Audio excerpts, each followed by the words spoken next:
Hi, I'm here to talk about innovation, and they told me not to make it a sales pitch. All right, the innovation secrets of an online international education entrepreneur. Some context: I've been an entrepreneur for 30 years, a wide range of businesses, industries, made many mistakes, and learned a lot of lessons. I currently in a social enterprise with a vision to improve the lives of 10 million Indigenous people. We do that via teaching adult learners how to make money online, and we are roughly, we're a seven-figure business. We have about 20 team members, core team members, but we grow to about 55 team members when we have a program on. We've won awards for our program. We're a small business, so very entrepreneurial, very innovative. For example, I've been working with some team members for 3 or 4 years, and I've never met them face to face because we're 100% virtual. So team members all around the world. Our program is all run online, and we scaled in 1 year, we scaled to 18 countries. So that's a little bit of the context about this speech. So you're going to learn about 4 areas.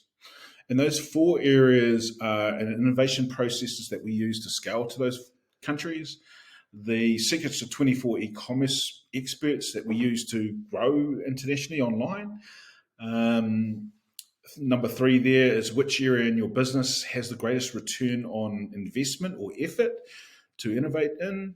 And the last thing is where to find innovative solutions to industry problems that differentiate you between yourself and your competitors. I've got 18 minutes. I'm going to move pretty quickly. So I'm going to start with a story. This is a story. This is me back in 2007. And you can see there I've got bags under my eyes and I'm a bit tired and run down and frustrated. At the time, I was innovating and creating a tech company. So it's an online TV station and taking it around the world.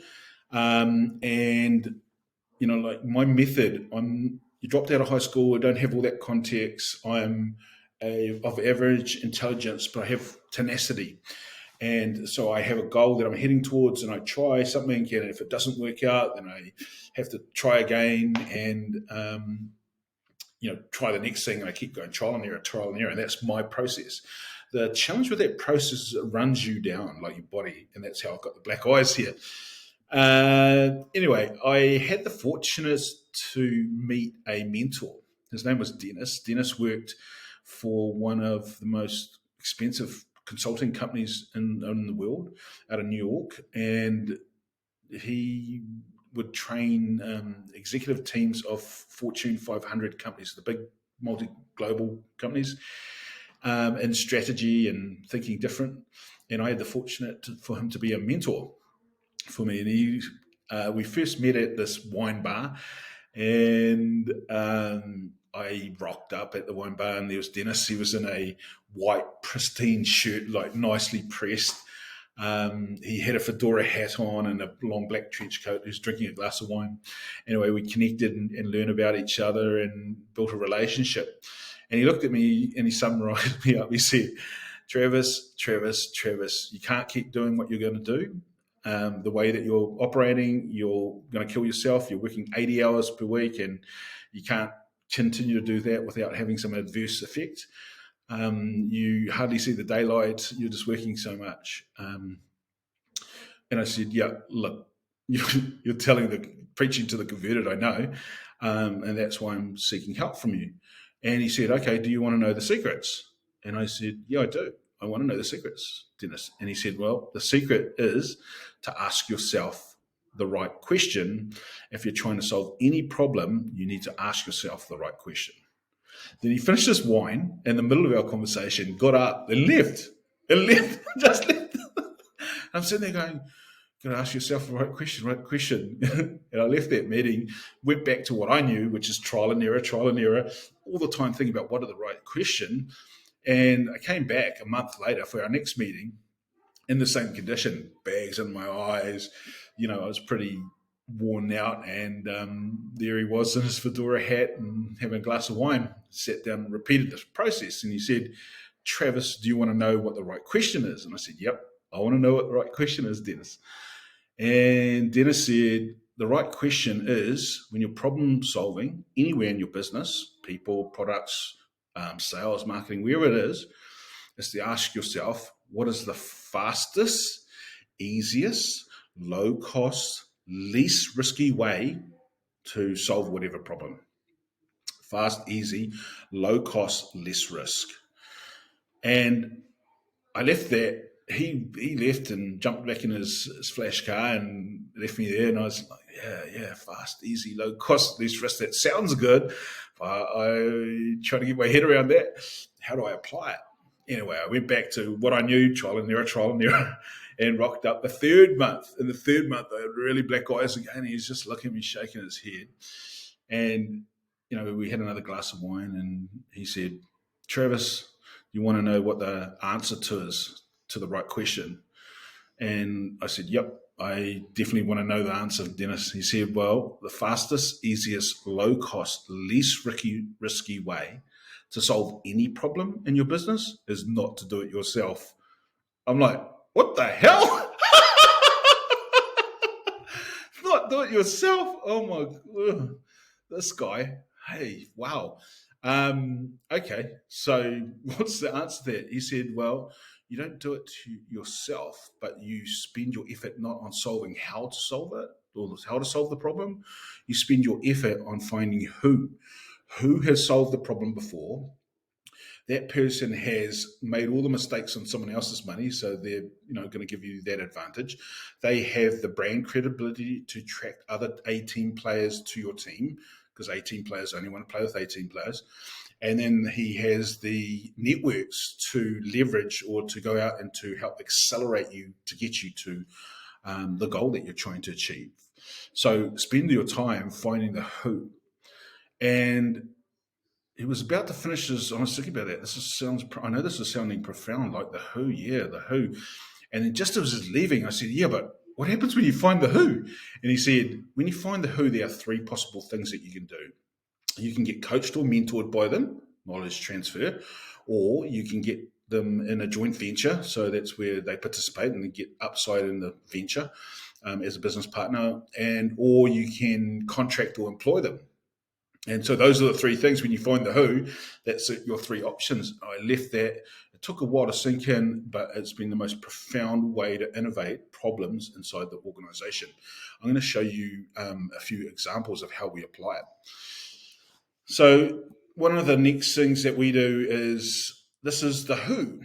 And going back to answering that question, which area in your business has the greatest return on investment to innovate in? And again, I'm applying that question there. What is the fastest, easiest, low cost way, least risky way to innovate in your business when it comes to where to innovate? And I found this man, he worked for Doblin Group. Doblin Group did some research and studied 2,000 different innovations and saw some common characteristics between them all, and then categorized them into different areas inside your business. For example, how you generate money, your customer experience, your product offering, a wide range of these. I won't go too deep. I don't have enough time. You can stop the video here and do your own research. Anyway, this is the man with me. His name's Larry Keeley. He was a key guy. I got mentored by him and I absorbed and read everything. I'm just going to share with you one really important thing, which just answers this question. On the left-hand side, we have a graph. And in that graph are different areas inside the businesses. So, all the innovations. So there are 10 areas. And most people put their innovation effort into product performance. So they create new features in their product, or, like they spend a lot of time and all around the product offering. And what he's found after 10 years of studying other businesses, the best place that you can create value and spend your effort, and if you look on the graph on the right-hand side, is actually not in your product. And it's not in your offering. It's actually on the left-hand side of the second graph, and that is in your business model, or how you make money. How you make money is the key area to do it. And so here's the other next two. An example of the profit model is Netflix. So Netflix changed its business model to a subscription model, and the rest is history. The next one is network. So how do you create work with others to create value? The more value you create for your customer, the higher revenues or premium you can charge. The other third thing is process. So how you produce your product or service. What are the processes, the repeatable and scalable processes that you implement? And we took all those and we've applied it and worked really well. It actually makes competition irrelevant. Cool. That's the second thing I'm going to talk about is the secrets 24 e-commerce experts use to acquire customers, and we apply this to scaling globally and to 10x our sales. And again, if we apply the question, fast, easy, low cost, less risky way to do it, and the who. So the who were 24 e-commerce gurus. I spent 2 years, approximately $300,000, and I consumed everything that these 24 e-commerce gurus had. Everything. I went to their classes, their master classes, their newsletters, their YouTube channels, all of it, all 24. I consumed that, and I noticed some patterns. I noticed they had common things that they were doing in their strategy, common things that they were doing in operation, common things they were doing in marketing. And I took those common things and I created another business which manufactures products in China, and we send them to the US and we sell them via e-commerce. And it generated 7 figures. So it worked well there. So applying their method. Then I took that and created another program, which is our main program teaching Indigenous this knowledge, and hundreds of students. It's worked for hundreds of students as well. So this is one of the key things I want to share with you about them is they have a system. That's the big difference. People say, hey, build a website and people will come. It's not true. It's not true at all. It's made up of 3 parts. Traffic is another fancy way of saying, how do I get customers to come to my online offering or store? And most people do this in a haphazard way, but basically this is one way, which is you can use advertising or paid ads or posts on different social media to bring them into your website. So that's traffic. The second thing is you need a store or an online website that converts those people that are coming into your store into a sale. And there's a whole lot of detail about how to do that, and I haven't got time, but if you hang around to the end, I'm going to share with you a link that you can go and click into one of our free online classes, and you can learn a lot of value about how to do this specifically. And then the third thing in their system was something called an email autoresponder. And so if you think about it, we've got traffic comes into the store, then they leave. How do you get them to come back to be repeat purchasing? And they use a tool, a software app called an autoresponder, where you pre-write different emails to your audience and you send them out over set times, and the software automates that. And that enables you, when you have to scale, so rather than writing one email for 1,000 customers, that's 1,000 emails, you've written it once and you don't have to write it again. So that's the broad system. If you want more, stay to the end and I'll give you the links to go and have a look at that masterclass. Here's how we implement innovation. And I think this is really important because we go to a lot of these workshops and everyone talks in these high-fluting ideas, but how do you actually apply them so they matter? And what I did is I did the who thing again, and I came across this man. His name's Ash Mayura. Ash wrote a book called Lean Startup or Lean Canvas. Some people might know. And I got mentored by Ash. I consumed everything and taught myself all about what Ash does.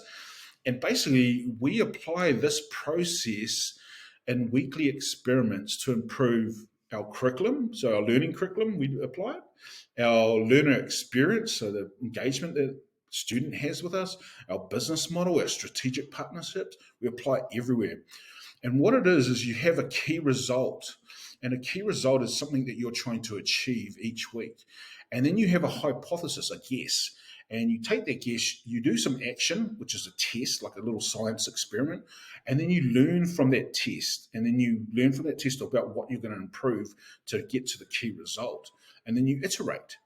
and it's a really, really good way because you're constantly testing in the market. So Ash's whole philosophy is get the innovation into the market as early as possible and learn from the market and tweak. Very similar to the Toyota way, for those that know that, or another bit of language, Kaizen, small improvements every day. And that's what we use. It works really well for implementation. So how did we scale into 18 countries in 1 year? We joint ventured with the WHO. We found another organisation. We were in 2 countries, New Zealand and Australia, another organisation that was across 16 countries. And we solved their problem. They were trying to create trade for Indigenous organisations in these 16 countries. And we have e-commerce knowledge and specialisation. So we did this great joint venture, and then they were promoting and taking us into those 16 countries, which they had people on the ground, and it made total sense. So that's an example of the who. So did we get the first thing, which is teach you our processes of scaling into 18 countries? Yes. Did we teach you some of the secrets of the 24 e-commerce gurus? Yes. Did we teach you about the area in the business, i.e. Doblin's 10 types of innovation to innovate in? Yes. The last one, I'm not going to give you here. You're going to have to do a little bit of work and come find me. And this is the most, probably a really, really powerful thing. I've got 2 really strong ideas, and I'll leave the links for you. And to answer this question, how to find innovative solutions to your industry problems that differentiate you between you and your customers, or you and your competitors, is to do this. You go to YouTube, search for my name, Travis Okeefe, find this presentation, click on the presentation, and in the description, I'll leave you a whole lot of links to the free masterclass for the 24 e-commerce, links to a whole lot of different tactics that Doblin Innovation taught me, and how you could apply it in different areas in your business or help you create ideation, and also links to Ash's work and how he does that. So I'm Travis Okeefe, improving the lives, and hopefully I've added a whole lot of value for you. Thank you.